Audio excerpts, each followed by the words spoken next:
Okay, so my topic, I've called it, we're carrying on from last time, is once we understand the essence of Buddha's teaching, then we can negotiate this world. So this is part 3 of beautiful Tulku Urgyen Rinpoche's wonderful teaching on the history and the overview. And now we're going to go on to the ground today, which is the essence.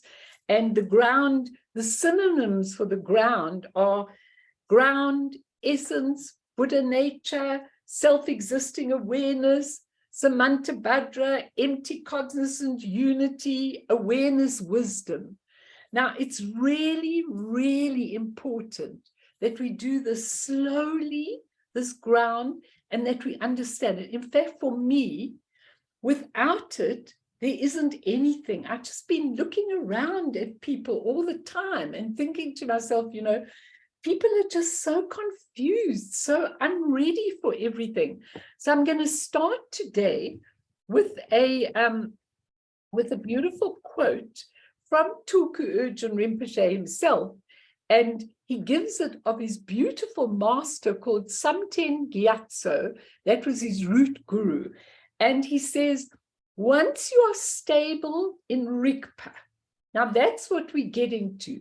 Once you are stable in Rigpa, why is this doing that now? View, just let me get the proper view. Is that the gallery?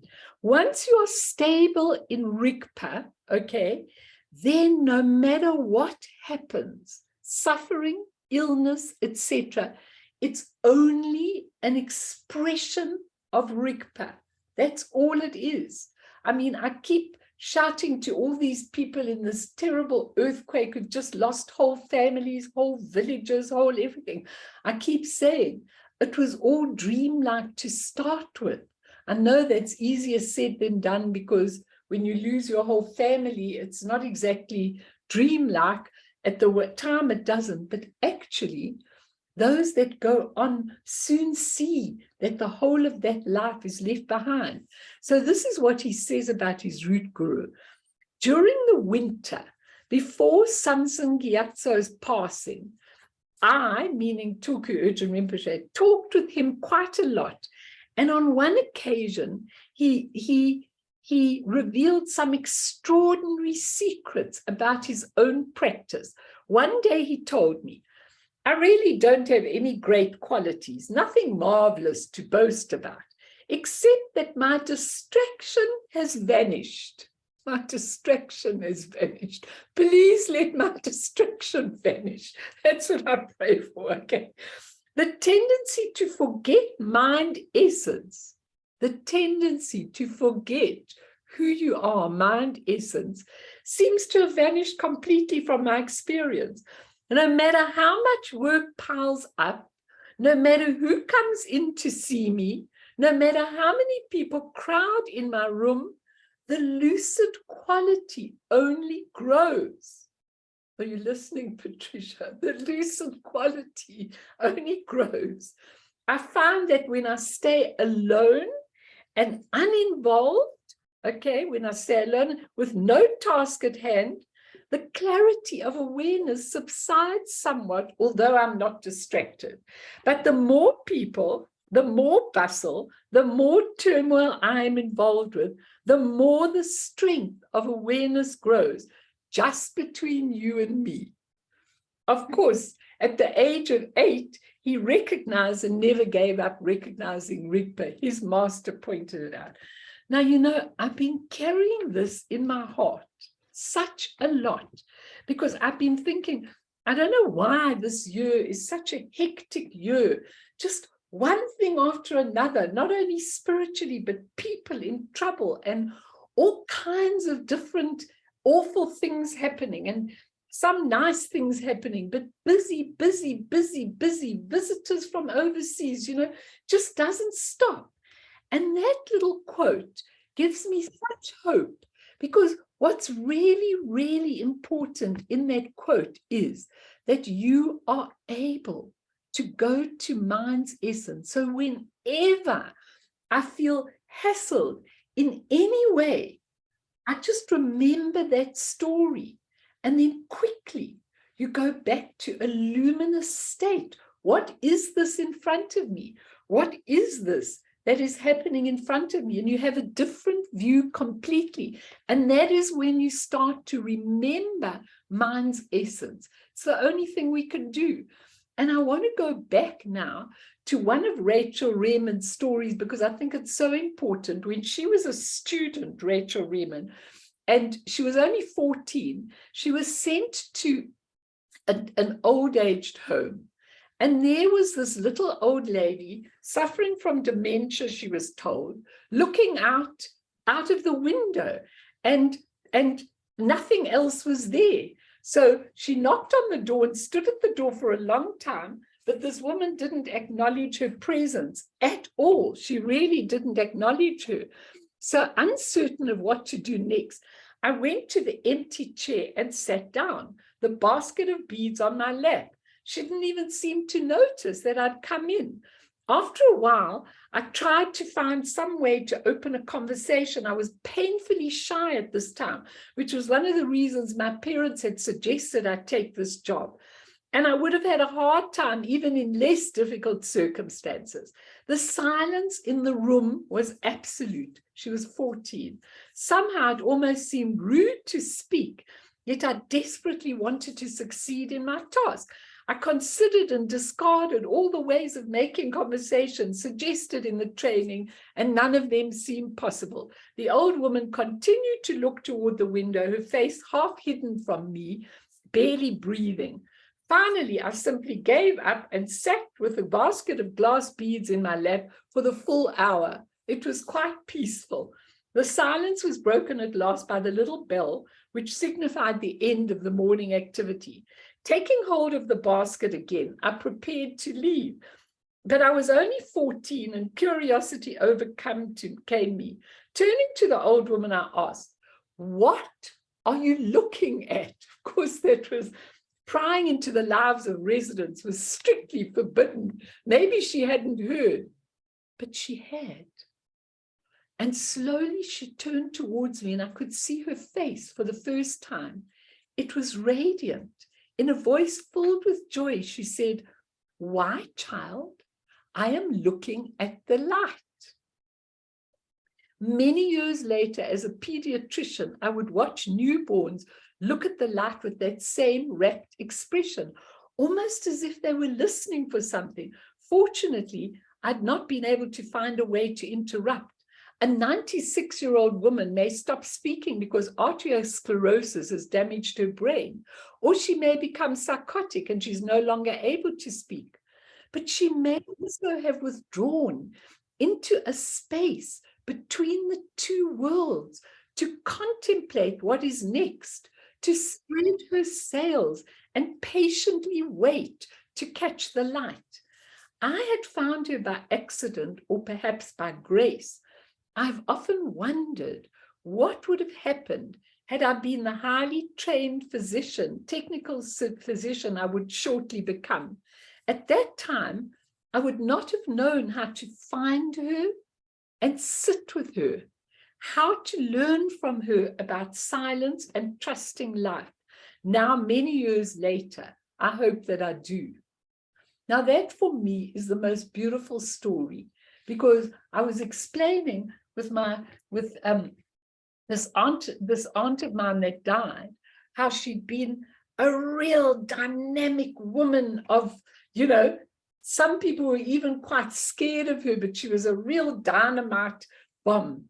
And in this dementia old age, she became this sweet person, just loving and caring. And it makes you think.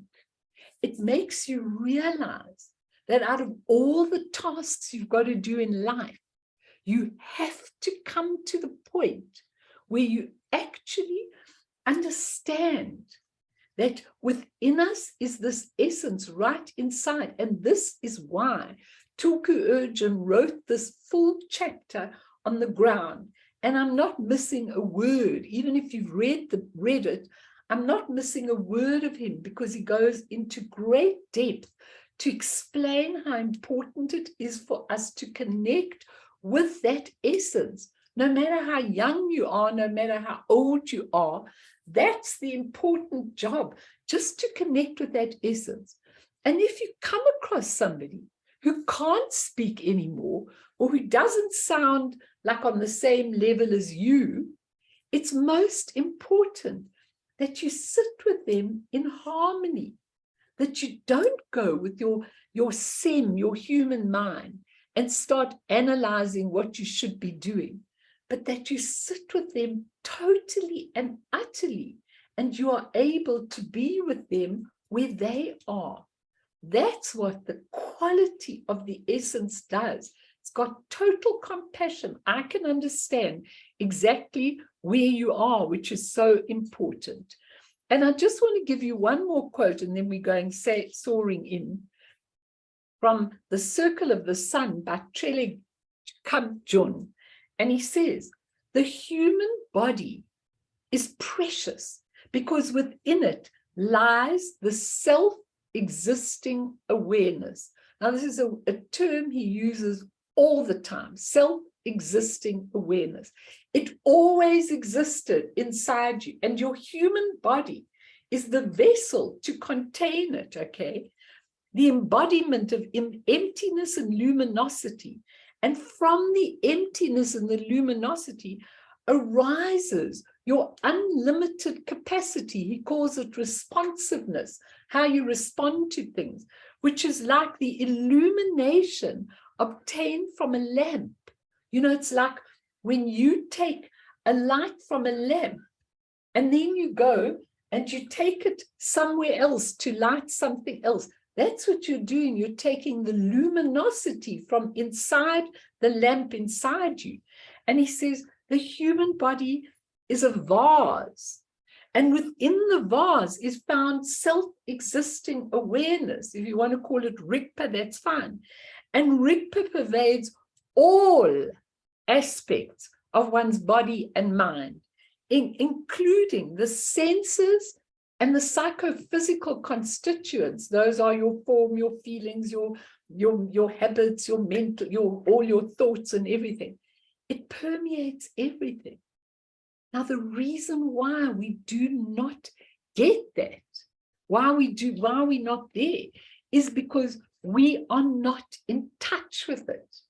Now, all spiritual practice, I don't care if, Avril, you're driving out to the Karoo, what you're doing, and in that moment, you suddenly have a moment where you're actually in touch with your light. I think it was very beautiful what Karen said last week about, about death and how she felt about death. I don't know if it was in this group or the other group, but she was saying she'd lost so many people in her life that she'd learned to see death in a different way. This is the view of light from inside yourselves, which is really, really important. I'll give you a chance to question in a moment. So the teaching on the essence, on the ground, on the self-existing awareness, on the Rigpa, we have to do word by word, because it's almost as though this master is so infused that people should get it, because he says that's your only solution, that he gives it over and over and over away in all different levels. So for the last 2 weeks, we've been discussing all the levels of teachings of the Buddha, 9 vehicles, and they were all taught at the lower and higher states of the Buddha.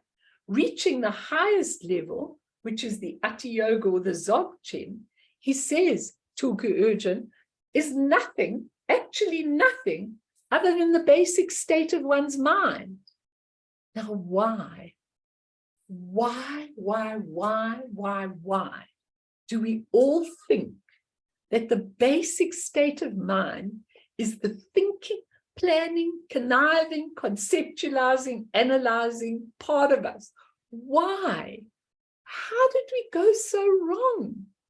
Honestly, I look at that war in Ukraine, I look at that earthquake, especially in Syria, and I really cry, because I keep saying, what could the karma be? of people in a civil war, then going through an earthquake, and nobody's there.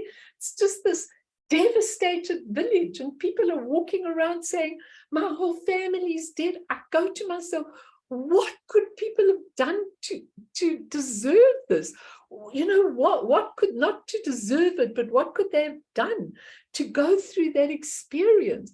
Let's not wait until we are really in dire straits, making excuses and pointing fingers at everybody before we realize we have this space inside us which is absolutely luminous and which can really deal with absolutely everything that there is in our world.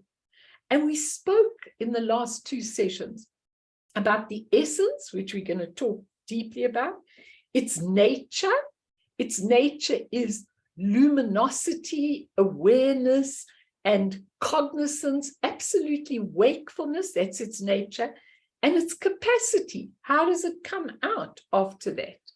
All of those three of sentient beings, and those three we were talking about, are obscured by the three kinds of ignorance and how we've strayed into confusion.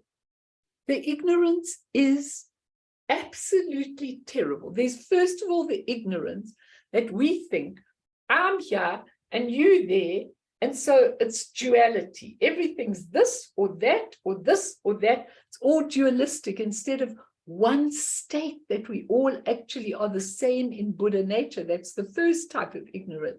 The second one is called co-emergent ignorance.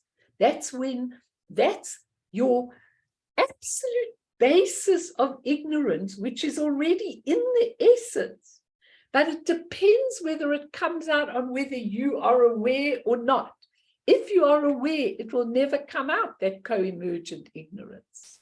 And the third type of ignorance is called, I'm going to teach this in the evening group, conceptual ignorance. It's when you take something and you make a parcel and you make an analysis and you try and understand it and you put your plans into action and you put everything into action, and you are absolutely and totally not using the essence.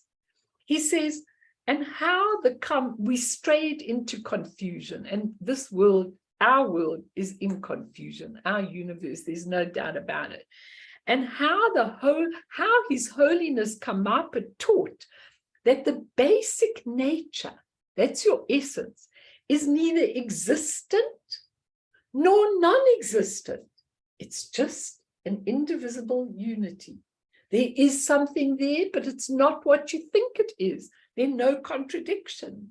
And the path of practice. Now, this is when you all ask me, what should I do in my practice? How should I go about it? Is it necessary to do practice? Listen to this sentence. The path of practice is to become stable in recognizing this unity of empty cognizance suffused with awareness. Empty cognizance suffused with awareness. That's all our practice is. Now, if the Vajrayana practice with creation and dissolving is obviously a wonderful way of really understanding it if it's done correctly. I think a lot of people don't do it correctly, but it is a way of understanding completely your basic nature.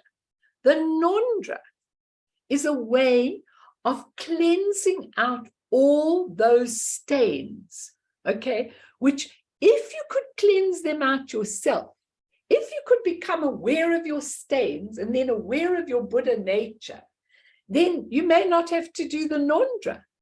So whatever practice you do, if it's a basic practice, if it's just the contemplation of the four mind changes, just knowing, not thinking, knowing that this world is impermanent, that everything is transitory and temporary, just by sitting on that for your morning practice would be enough.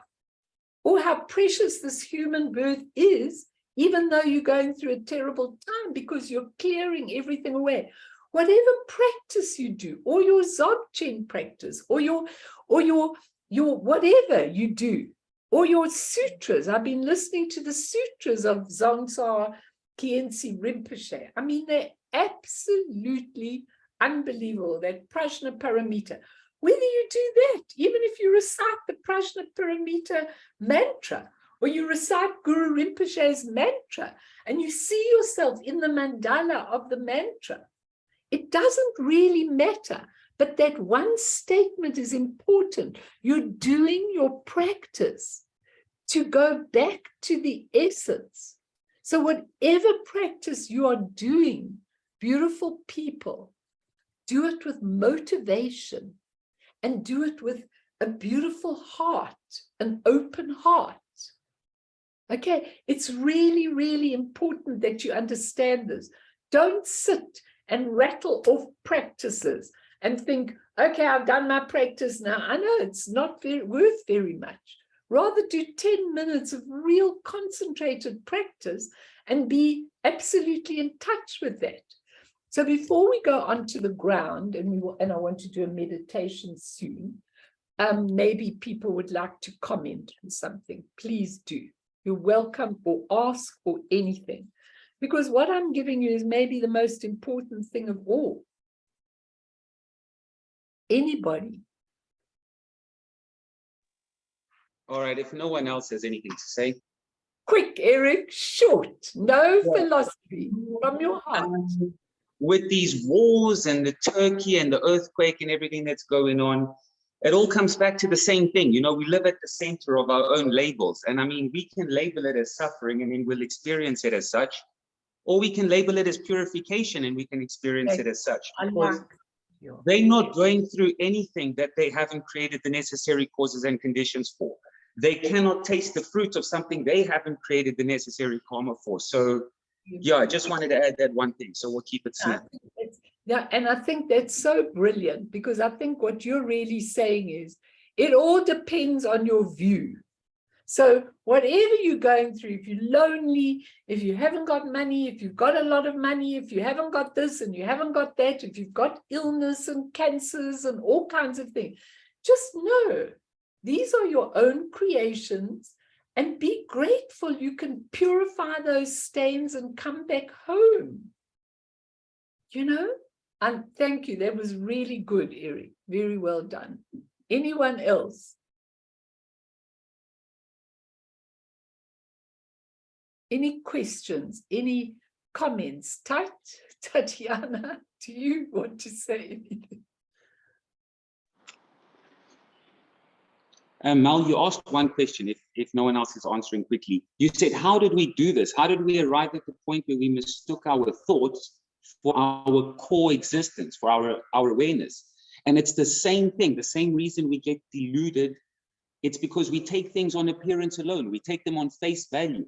We never actually examine. So the thoughts come up in my mind and you're like, oh, this is my thought. This is my feeling. We don't stop to examine the thought. We're just so quick to identify with it and then we suffer. Exactly. Now, I like what you're saying this morning. It's very spot on. Thank you, Eric. Eric's not the only one. Is everybody happy? Nick, do you want to say something? I'll say one thing. I love what you said about just whatever your practice is, it's, you know, making sure it comes from your heart. And it reminded me of what Lama Yeshe said to me a few years ago. And I actually wrote it down because it was just so simple. And he said, all practice goes back to your motivation. You can do anything as long as you've got the right motivation, and that is the key ingredient. So yeah, I just thought I'd share that from him. That really is the key ingredient, and I think that's really a lovely sharing, because I think it's really important that we have the right motivation, and also depends how far you are along the stray path of confusion, because if you're very far along us, which most of us are, you might have to do a little more than a simple recognition. You see, if we had a master like Tulku Urgyen Rinpoche in the next door room, we might have a big chance of getting it. But then I say to myself, look, he's written this book, Vajraheart Revisited, And every line in the book, you don't understand. I photocopied it. I'm digesting it. I'm eating it. Well, I did while I read it. I'm onto something else now, but I read it. I digested every single word he said. We're very, very blessed that YouTube is there, that these masters are there, that we can actually have so much, that is given to us, and really, really let's do it. So let's just start with the ground. I just want to go to a very important term, but I want to read you his poem at the beginning. So it's in lines. He says, the ground is to be understood, is the all-pervasive Sugata essence. Sugata means Buddha, your essence. Uncompounded, I like to say uncompounded, unput together with all the things our human minds do. It's uncompounded, uncomplicated, luminous and empty. It's the natural state of awareness. Beyond confusion and liberation, it is completely quiescent, like space. Quiescence means absolutely calm, and quiescent means really in a calm state, like space. Although it abides without separation in samsara or joining in nirvana, due to the great demon of co-emergent and conceptual ignorance from the solidified habitual patterns of grasping and fixation. I think I'm going to actually photocopy this and bring it next time, and then you can all get it off your computers, because I think it's really beautiful, this poem. But he says, from the solidified habitual habits, patterns of grasping and fixating on everything, and the different perceptions of worlds and inhabitants, the 6 classes of beings appeared as a dream. Those are your hungry ghosts, your people in the hell realms, your people in the human realms, in the animal realms, in the jealous God realms, in the God realms. We appeared as a dream. Although this is so, in other words, that we appear in these different levels, you have never moved and will never move.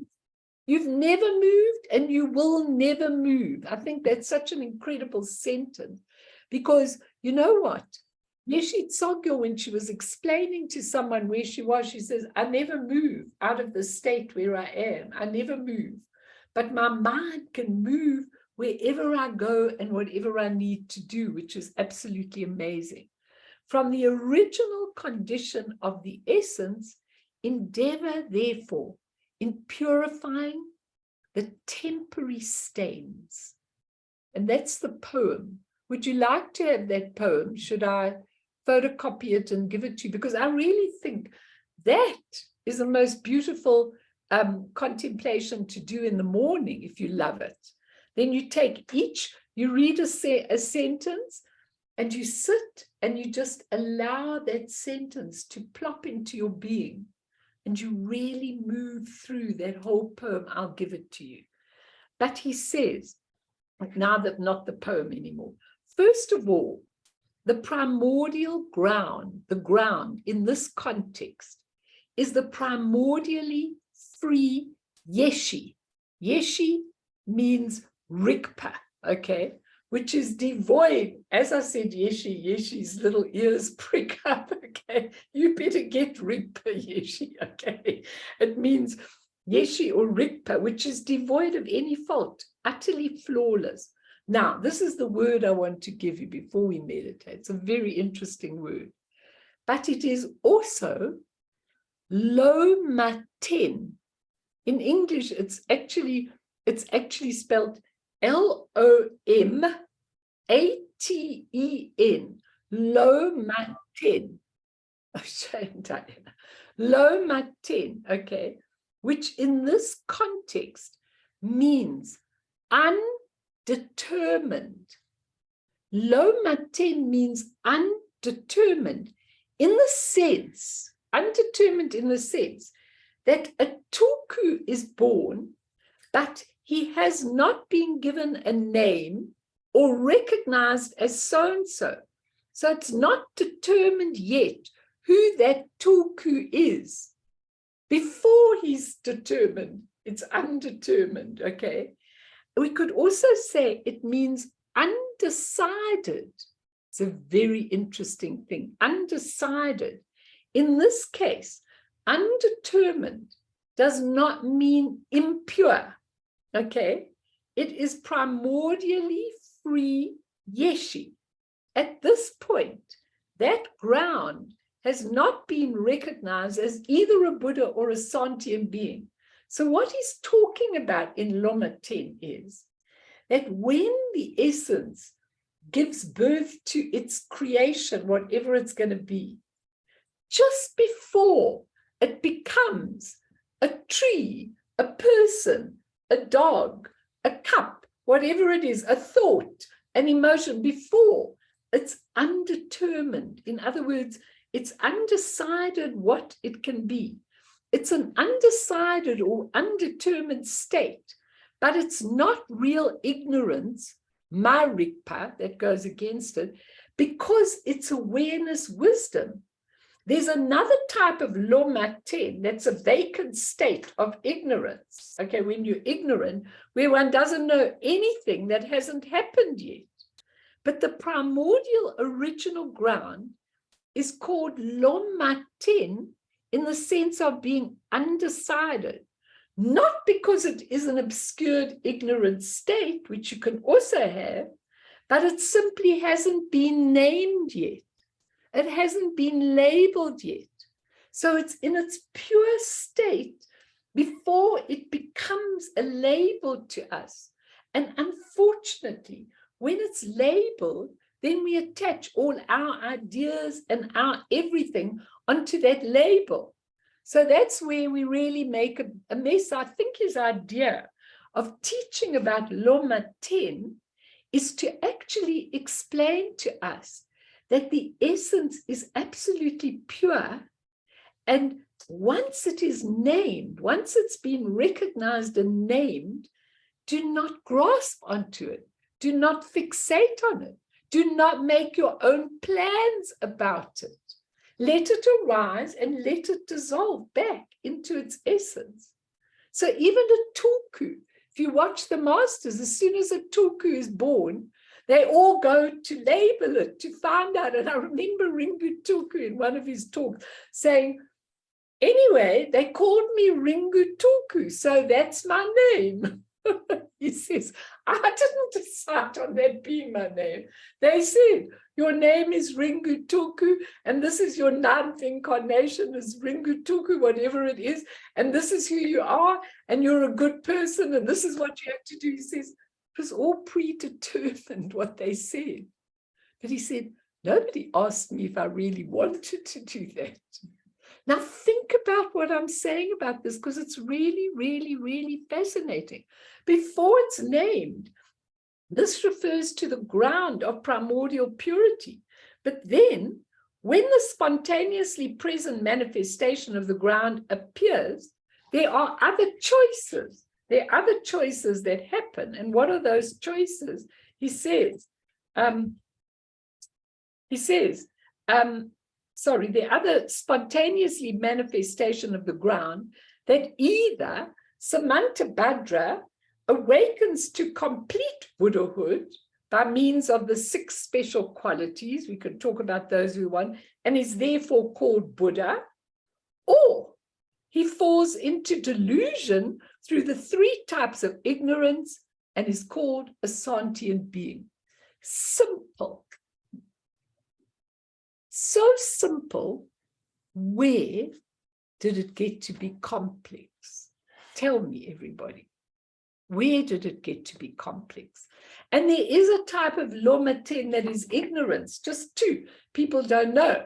When they're dying, they don't know where they're going. And that's probably a Loma 10, it's undetermined where they're going.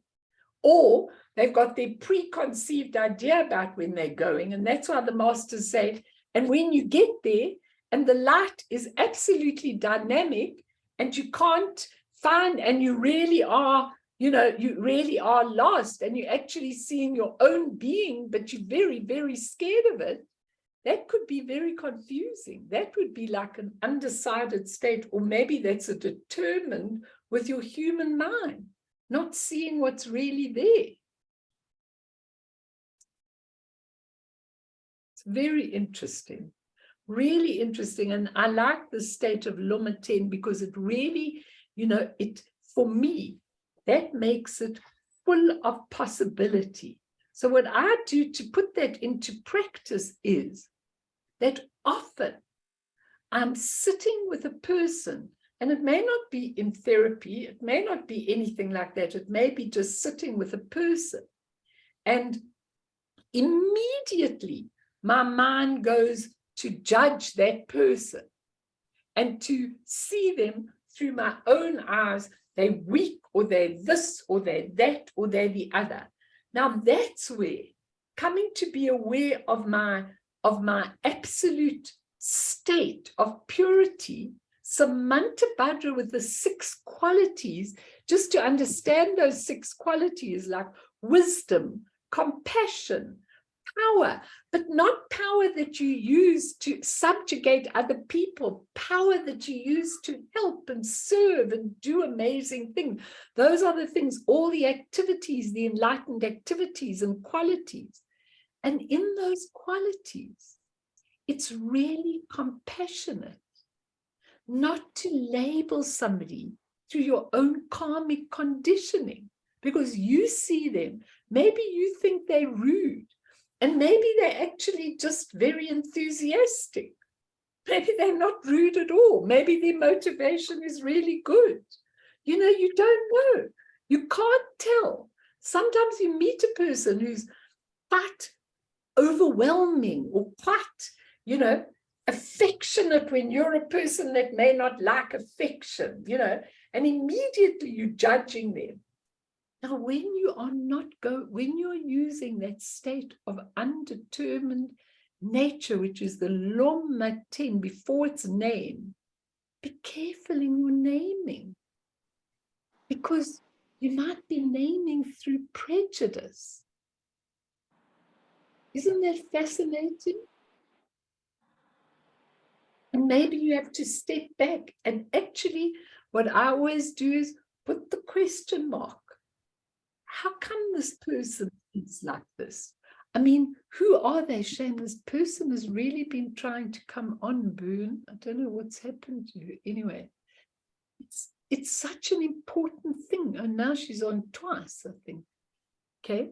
But it's such an important thing. Hello there. I'm so glad you're on, because you seem to be going on and off, on and off. Okay, so what I'm saying is it's such an important thing to put the question mark.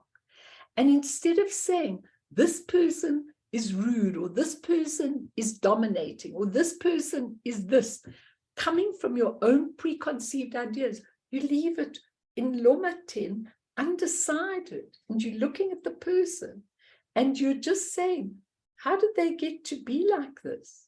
You're not determining them with a label. It's really important, because our human relationships, that's what Maitreya is coming to do when he comes. He is coming to really bring Maitri to this whole planet. There won't be these fancy teachings of the high level. When Maitreya comes, it'll all be very, very, very simple, basic teaching. But it will be filled with Maitri. And Maitri is LK, I write it in my notes, loving kindness. LK, loving kindness, where people are kind to each other and tolerant, and stop wanting to make people under their domination. Nick, I can see this is going right through. Make a comment and then we'll go on. It's true, isn't it? Like, I often look at you, for example, and I think to myself, you do your practice in your way, but I know you do it mostly through nature and through, through that kind of awareness. And I'm the last person to say, no, you need to do it in this way, in this form, and everything else. Because if you get it, it's absolutely wonderful. Teresa in and out shame with her Wi-Fi is always giving her hassle. Nick, isn't that true? Yeah, and I think that's what's so wonderful about exactly what you're saying. It strips away all the different perspectives and prejudice and just brings it back down to the core essence. Exactly. And isn't that what we're doing now in this degenerative age? We have to escape this degenerative age, really. Teresa, I'm very happy you're there. Even though you're in and out, she isn't only connecting. T, I'm very happy you're there. And I like to hear your voice every now and then. So it's a very interesting thing, Lomaten. Let's do some meditation. Just a little meditation, because, I'm so happy to hear your voices. Please understand that what I really want is I want this to make absolute sense to you. So I don't care if your comment is, Melanie, that makes absolute sense to me, and I'm going to think about it. I'm very happy to have that comment, but I really don't want you to be silent, because it must be an interactive group. Otherwise, I don't know whether I'm just giving all my ideas and Tulku Urgyen's ideas, and you just taking them in, or you're not taking them in. And Eric's right, because when people might say, Eric talks a lot, I'm going to say, well, at least Eric is responsive. Thank you very much. It's wonderful, because you think about things and you respond. And he says, if no one else wants to respond, I'm going to respond. I really like you to say, that makes absolute sense to me. Then at least I know you're getting it. You're changing. This year is my year of transformation. I don't know how many years I'm going to teach for, but I really, really want this to be the year of transformation, where you really transform, where you take your ordinary consciousness, 5 sense consciousnesses, mind consciousness, which labels, pleasure consciousness, which gives your opinion about it, your feelings about it, pleasure consciousness, and your alaya consciousness, in which, in the night group, I'm really going to do the difference between alaya jnana, which is the ground which keeps the pure essence, and alaya vijnana, which contains all vijnana, which goes against the wisdom, which contains all your imprints, all your habits, all your obscurations are all in the alaya vijnana. It's called the ground of all, and the other one's called, the ground of essence. We'll come to that anyway, but it's so important, because we have to take that consciousness, and we have to take the consciousness, and suddenly we can't take the consciousness, clean it up, and then expect it to become wisdom. As soon as we have awareness, the consciousness becomes wisdom. You'll see when he talks about it, it just becomes wisdom. So as soon as we become aware of that incredible wisdom, it changes the consciousness. The consciousness just turns around, and it's now primordial consciousness, which sees things in this completely different view. So ponder this, everybody. Just get in your meditation positions, and I want you to just breathe in. And as you breathe in, I want you to take in the spaciousness of the essence. I want you always to remember, as you breathe in, that the spaciousness can accommodate the obscurations as well as the pure essence. So there's space. So it's not about not letting it come up. It's about as you breathe in the freshness of it all, you breathe out, you let it all be, everything be, all the things that are down. I was thinking about these people who were pulled out of the earthquake.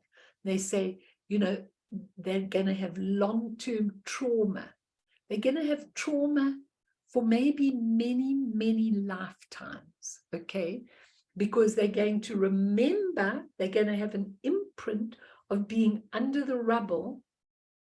But the important thing is, once you have awareness, you let that claustrophobia come up and it will dissolve once you have awareness. And that's what's important with the karmic imprints. Very, very important. So breathe in and breathe out and come to this moment, but don't hold on to the moment. The past is gone. The future hasn't been made. And this moment is passing every single second. So we want to go beyond this moment into the fourth time. And just be present. Be in that beautiful state of Loma Ten before anything is named, before we grasp.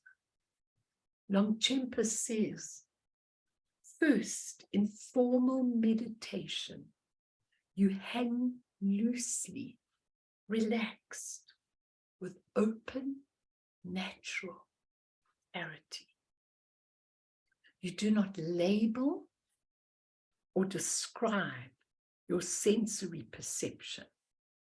So there's no attachment, no attachment. With open cognition in the form, in the eye, the sound in the ear, the taste on the tongue, the sensation in the body, and the plethora of positive and negative thoughts in the mind. The 6 varieties of sensory phenomena are neither concretized nor substantiated in any way. And you know pure presence. You do not follow or run after any object.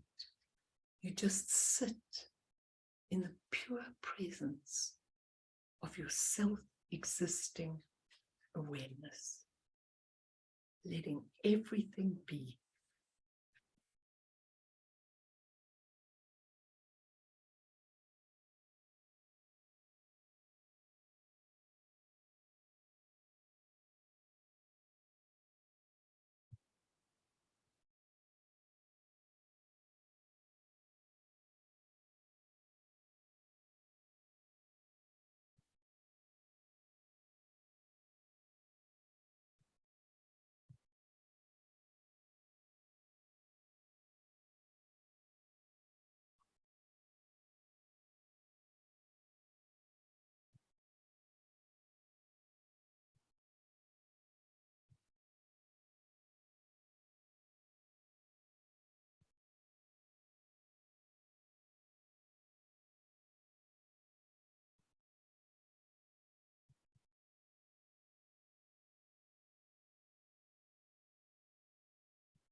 things.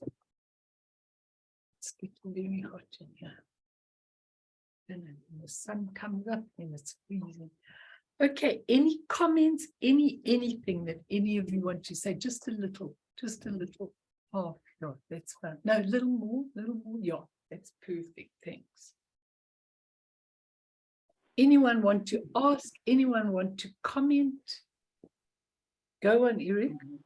I've had a couple of comments here that I've been holding on to for a minute.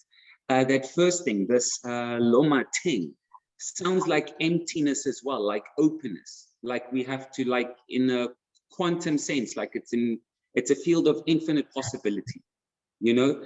And the same as light, you know, even light, we think it's some objectively existing light, it's a photon, it's whatever. But even that is in a state of Loma Teng. Meaning that if we choose to set up an experiment to prove that it's a particle, we'll find it's a particle. And if we set up another experiment to prove that it's a wave, we'll prove that it's a wave. So light can't be a wavicle. There's no such thing as a wavicle, and it can't be a wave and a particle any more than I can be an elephant and a tree, because we have different properties. And so it shows you that everything is in the state of Loma Teng, and it only becomes what you say it is when you pose a certain question in a certain way and you interpret the data in a certain way. So yeah, just like that parallel between this Loma Teng and quantum physics and emptiness, and yeah. Okay, good. I'm happy if somebody's scientific and can give it to us. I've never been a scientist, but I understand what you're saying about it. It's really important. And just by the way, when they write it in Tibetan, it's written, just in case anyone wants to find it, it's written BLO gap MA gap BSTAN, which if you read it in Tibetan, it's Loma Teng, because you don't say the first letters, but just in case anybody wants to have it in that, okay? Because sometimes people are quite scientific. So I think it's I've really— got a question, Mel. Please, Carl. Loma Teng, where does that fit in as far as Dharmakaya, if everything is Dharmakaya? You see, That's all I I have think to ask. Loma Teng is Dharmakaya. I think it's parallel, but it's a state they talk about. So it's obviously the same as Dharmakaya, because it's this open, infinite possibility, as Eric's just said. But it's just that we need to, I think that he gives this teaching for one purpose, and that is to make us realize what our labels do, you know, what our fixation does, how we get it. So I think, you know, is there much point in knowing about Loma Teng? I think from the point of view that if we know, for instance, about ourselves, especially people who feel very negatively about themselves, and I come across a lot of people who feel very negatively, you know, you can almost go back to that Dharmakaya state, and then it'll just be an emanation, which I'm going to give you what he says about Samantabhadra. It's just all these different emanations. How many lives have we been in? It helps us. It helps people who are in like quite wretched conditions or very difficult things to understand that there is the state before the advent of that being named. And I think that's what the importance. I think it is synonymous with the Dharmakaya, because, you know, is that pure self-existing awareness, which is what Dharmakaya is. Important. So I think, yeah, it would be. But it's something you can kick around. But he says, when the declaration is made, I am the primordial Buddha, the first of all Buddhas, alluding to Samantabhadra, who has awakened through the 6 special qualities. He says, this does not refer to a person, a man who attained enlightenment. All the emanations and all the different manifestations appear from Samantabhadra, regardless of whether they are Sambhogakaya or Dharmakaya. These are emanations, re-emanations, and so forth. They are all the expression of awareness wisdom, the original Samantabhadra, which is simply unmistaken wakefulness. This is the meaning of the original Buddha Samantabhadra. All appearances unfold from the expression of awareness like the sun and its rays. I think that explains it beautifully, because Samantabhadra isn't a person, isn't a walking historical Buddha. Samantabhadra is your Buddha nature. And Samantabhadra then emanates lots of things. And look at our own lives. I mean, think about your own life from birth. I mean, I've changed completely since my young days. I mean, when I look at myself in the earlier young days, I think I was awful. Okay, I really, really do. And if you look at yourself, we've also had lots of incarnations in this incarnation.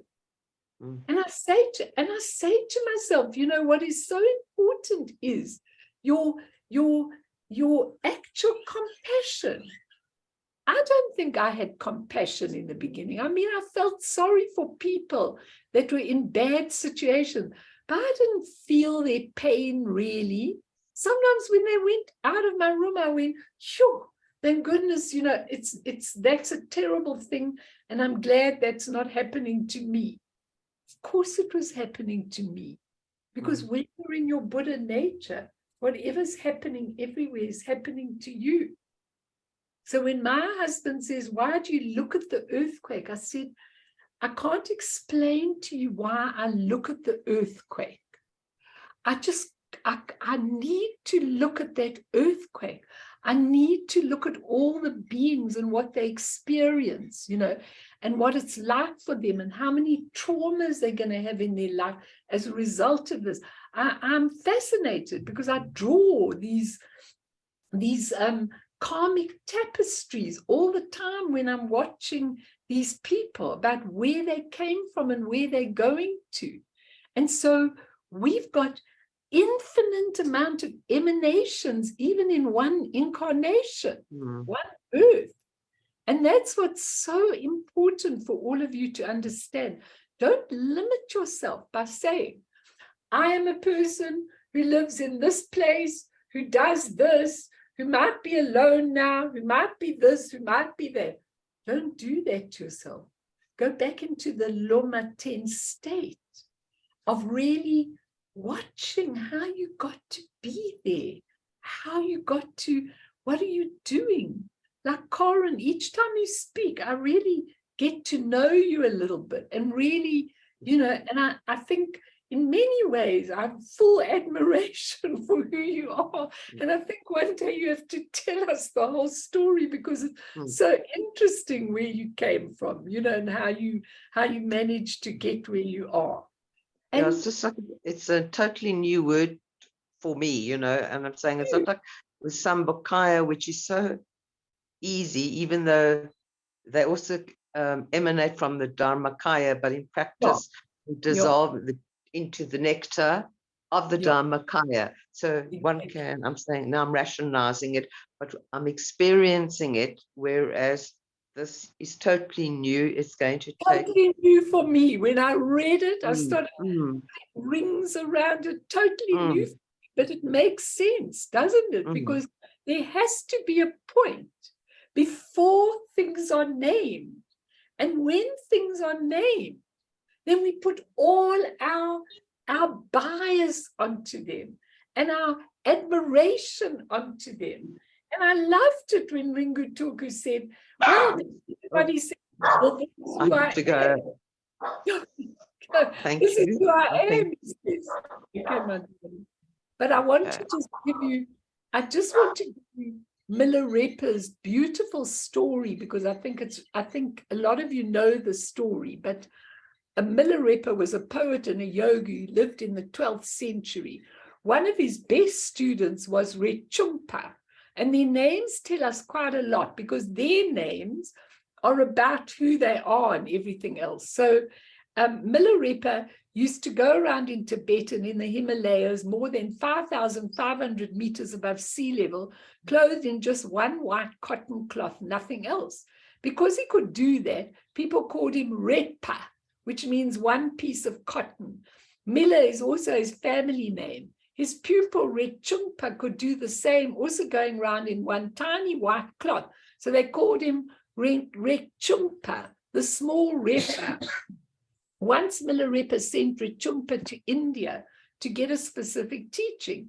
In the process, he got many other teachings as well, which were not necessary. Well, according to Milarepa, they weren't. Milarepa went to meet him on his return, and he found all these texts. He then sent Rechungpa to fetch water, which took a long time. While he was away, Milarepa made a bonfire of all the unnecessary texts. He only wanted this text, and all the other ones he bought, he made a bonfire and put it in. When Rechungpa returned to their small camp, he found that all the texts he had acquired with great passion, enthusiasm, and effort were gone. At the same time, there were no computers and everything had to be made by hand. He was very upset, sad, angry, and he did not want to talk to Milarepa. Very interesting. When they were returning to their home in the cave the next day, Rechungpa was just brooding, walking behind Milarepa in a really nasty mood. Well, obviously, Milarepa wasn't very concerned about his nasty mood. He wanted to cheer him up, but Rechungpa was not to be cheered up. On the way, they crossed a plateau where there were no trees, not even a rock, nothing, except for one yak horn. Milarepa said, "Bring this yak horn, it may be useful at some time." Rechungpa thought, "This is my teacher. He's gone completely crazy. Sometimes people give him gold and he throws it away. Now he wants me to carry yak horns. Now he burns up all my teaching." So he reluctantly picked up the yak horn. When they reached the middle of the huge plateau, a big hailstorm suddenly arose from the blue. Now, this is so interesting because it's all his teachings for Rechungpa. There wasn't any sign of a rainstorm. He probably made that hailstorm come up, okay? So there was nowhere to hide. Milarepa said, "Quickly put down the horn." Rechungpa did so, and Milarepa went inside the horn and beckoned, "Rechungpa, come inside. It's so cozy in here." Rechungpa looked inside and found that the horn had not become bigger and Milarepa had not become smaller, but he was comfortably seated inside it with a lot of space. He wanted to crawl inside, but he could not. And there was Milarepa inside singing songs. So this was one of Ringu Tulku's things, and he says, what can we say? I think Milarepa was demonstrating that the ideas we have and usually hold on to are not completely and always necessary. So like, oh, I'm in India, I'll get this teaching, I'll get that teaching. I remember always thinking when I was leaving Taisitu Rinpoche, oh, I must ask him this, and I must ask him this, and I must get this, and I must get that, I'm always asking at the last minute, in case I've missed something. I mean, we're so stupid, because just to be with the person is enough. Sometimes I once argued with Taisitu, and I said, why don't you answer all my questions on my practice? I mean, I had such cheek to ask him, but I did. And he said, oh, but I am. In all the stories I tell you, he loved to sit and tell me stories and ask me for stories from my country and everything. He just loved to talk. And what I had to realize when I came home, because when I used to finish with those stories, was to write them down. And a few months later, I suddenly realized, oh my goodness, this is what he was telling me. Now, what we're looking at here is, Milarepa said, you didn't need all those teachings. They were redundant. I told you exactly what I needed, and you brought that, and that was enough. If you go on to this teaching, this teaching, this teaching, you're just going to get confusion, a whole multitude of nonsense. And also, everything is not what it seems to be. So that yak horn, I can get into my same size. And we can't understand that because we say, that's the size of the horn, that's the size of Milarepa, but not when you're in your true nature. When you're in your true nature, you've got no limitations. You can make footprints in a rock. You can fly. The Buddha didn't take airplanes when he wanted to go somewhere. He just flew in his physical body. You could see him flying in the sky. Am I shocking you? You all, your eyes are all wide open. It's true. I'm just giving you ideas of how it can be when you let go of all the stuff you hang on to. You can really get to self-existing wisdom. And one other point I want to make, which Tulku Urgyen makes, and listen carefully to what he said. At the same time, what we call sentient being is the mistaken or deluded mind and all its expressions, which are the 84,000 different types of disturbing emotions. Interesting, that's what a sentient being is. But now listen to this. Nevertheless, corresponding to all the various manifestations of deluded mind, there is an equal number of manifestations of the Buddhas, the Sugatas, which are meant to influence or subdue any through the necessary means. In other words, there are manifestations of the enlightened state that correspond in equal number with the manifestations of the deluded states. What does that mean? Is it not fascinating to you? What does it mean? What does it mean there are an equal number of pure manifestations as deluded manifestations? And he gives them number. He says 84,000 different types of disturbing emotions. And the equivalent of absolutely amazing things.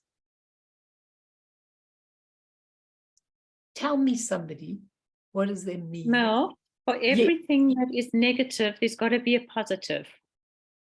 Okay, now I love what you're saying, and you're right. But I want you to put that for me in a different way. Because I don't want you to use the word negative and positive, because they all belong to the same thing. But what are you aware of? You're quite right. But don't let's label it negative and positive. So give it in another way. You're right.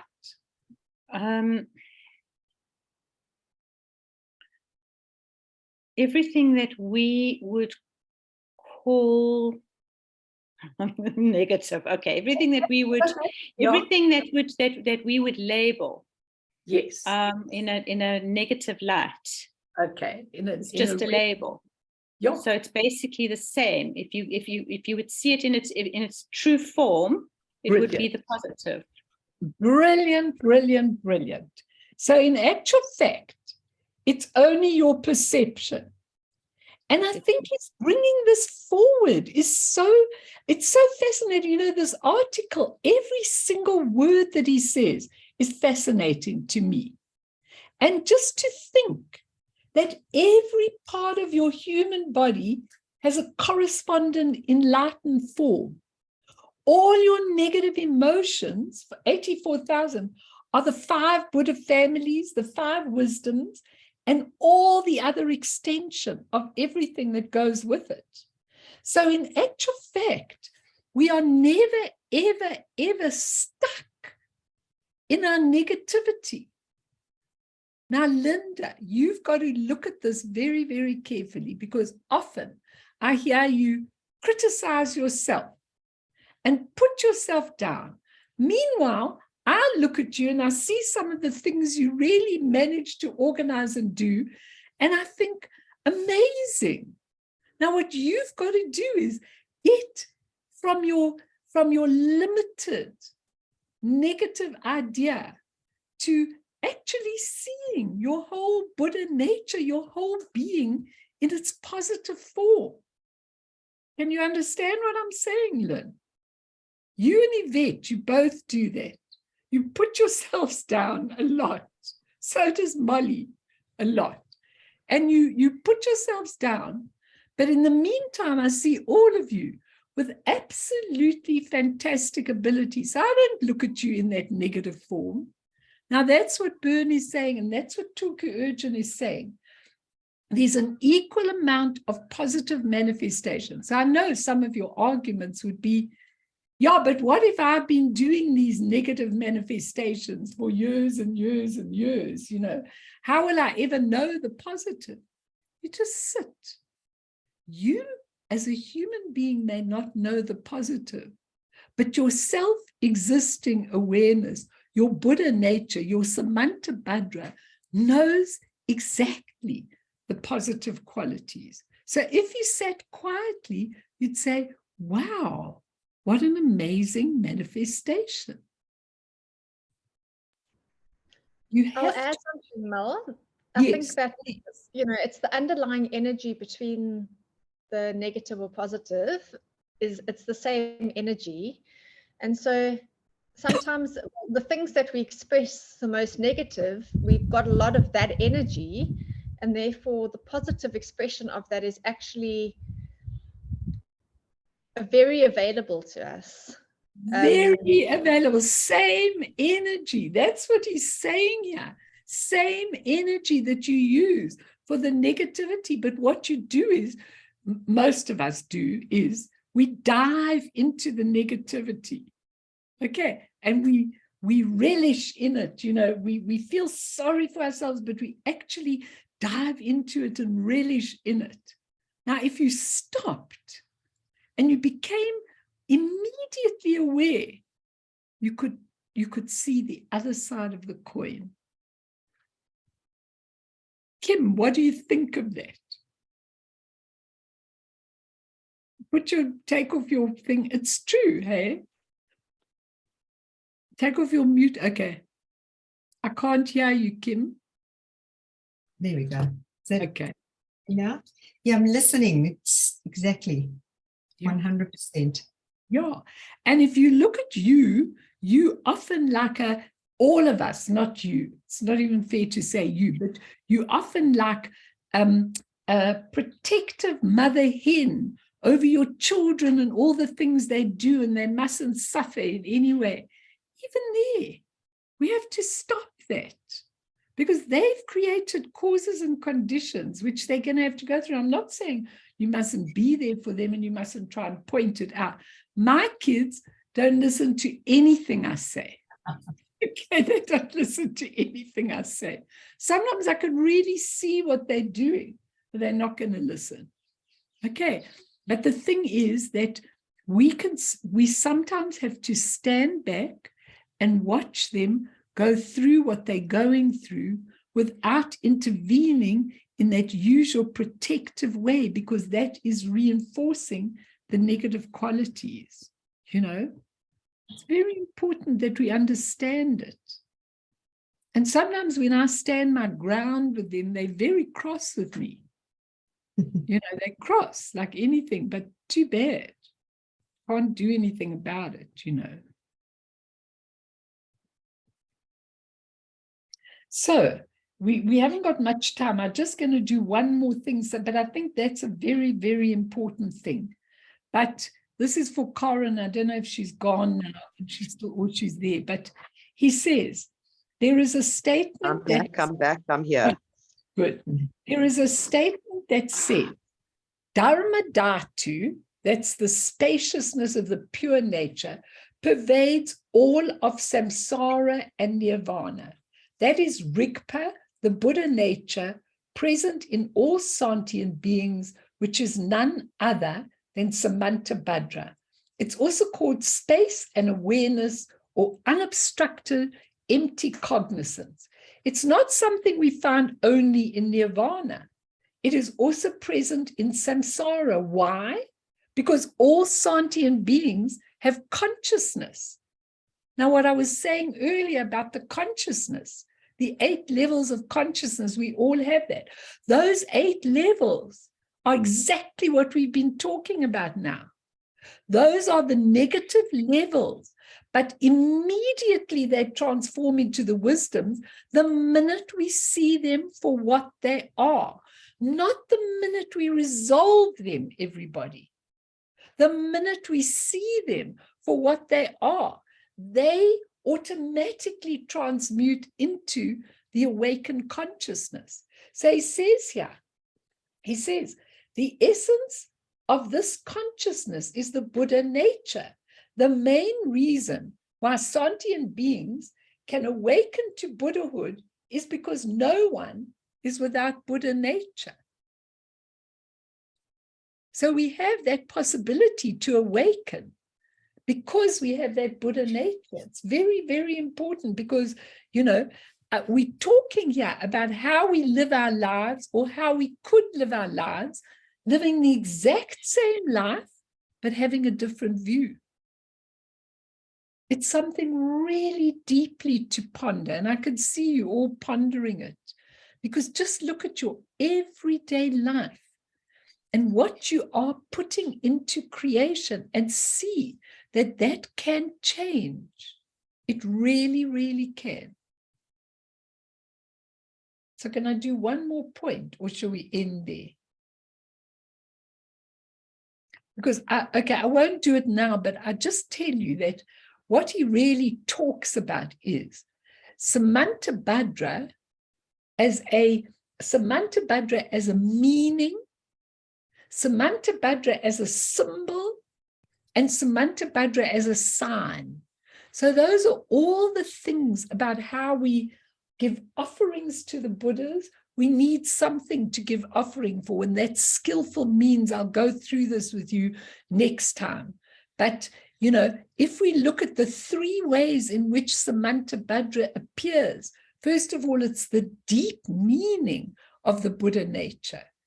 Then it's the sign, or the next one is actually the symbol, where you see him in pictures. And the third one is the sign. When we develop into, say, Chenrezi or Tara or something else, that is Samantabhadra as sign. Now, all of these are relevant, but ultimately, the only thing that is relevant is Samantabhadra as meaning, which is the self-existing awareness in us that is there, the Buddha nature. So when you see, think about how these teachings came into being, okay? They had to come into being for all the different levels of sentient being. If the Buddha would have just stood and walked and taught about Buddha nature, 90% of the people, or 80% of the thousands of people he taught, would not have understood that at all, okay? So he has to give the sign, the symbol, the external things. Because, you know, I was talking to a cousin of mine that was here from overseas. And he said to me, Melanie, what I don't understand is, he says, we've traveled in Thailand, we've traveled in all these places. He says, and wherever we go, there are these absolute wealthy golden Buddhas that are on the shrine. He says, and then you go through the country and there's all poverty in the country, but the shrine is this golden Buddha. He said, I don't understand. Is Buddhism an external thing? So I explained to him, I said, you know what? The same in religions. People need to say, it's God who's doing this to me. It's God's mercy that will save me. It's God who gives me, punishing me. It's God who does everything. It's called duality. Now, a lot of people on this planet need that. They need God. They needed Jesus to go through back to God. They need God and God's laws and God's everything, and thank you, God, and thank you. Why do they do that? Because that's the level that their mind can function on. Now, anybody whose mind really functions on a deep level will know that God, the God that they talk about, equals self-existing awareness, the creative force. Only because of where you're coming from, you need to name it as a being. When I was a little girl, I thought God was a being with a long white beard who kept a big book of all people's stuff, you know. That's how I saw it. That's how I understood it when I was a little girl. But as you advance, you get to understand that that thing called God is actually everywhere and in us. And we needed to, like if we take the Lomaten, we needed to label it and have it so that we feel safe. Because now there's God, and God will make the decision, not me. Now I want you to really think about this, because Samantabhadra, when the Buddha taught, he had to teach in duality, because that's what people can understand. They can only understand if there's a leader, if there's a teacher, if there's a God, if there are all these sort of things, because they don't believe yet in their own awakened nature, which is the same. There's no difference between you and Samantabhadra, between you and Tulku Urgyen Rinpoche, between you and the Buddha. There's no difference. It's just that they have used what they have to become that, and we have stayed as sentient beings needing to look to them. Now really ponder this very deeply for yourself, and stop limiting yourselves. Stop cutting yourselves down to size. Stop doing that, because it's time now to awaken and come to that true nature and be excited about it. It's the most beautiful thing. So sad for me to see people who are dying and everything, who don't know anything about anything except their intellect. They just don't know what to expect. If you don't know what to expect, you are going to be catapulted into the third bardo, which is exactly like the life you're leading, and zhup back again. Just ponder this, everybody. Then I'll stay afterwards if anybody wants to ask or comment. I love to hear your comments. If you're not in a terrible rush, that's divine. But if you are, I really understand. I'm not going to see you next week. And then the week after that, we'll carry on with this, because it's very easy to go back to it. I'll just summarize and then we get there, because each part is so important for your development. So let's dedicate, and then for those that have got a few extra minutes, I'm happy to stay and listen to anything that you need. But really today, let's dedicate all our prayers mainly to those in the earthquake or the wars. I read horrible things about what's going on in that Ukrainian war with these Wagner missionaries and whatever they are. It's really horrible. And we really dedicate them. May they wake up. May they see. May they understand. May they go to their Buddha nature, which will carry them through no matter if they have a swift death. So through this merit, may we achieve all-seeing Buddhahood, and thereafter, once all harmful enemies have been defeated, may all beings be liberated from the ocean of existence, stirred by the waves of birth, old age, sickness, and death. Sonamdi tamje zipane topne nepe dranam pamshene jegana chi bala topaye sipe sole doa dro warsho.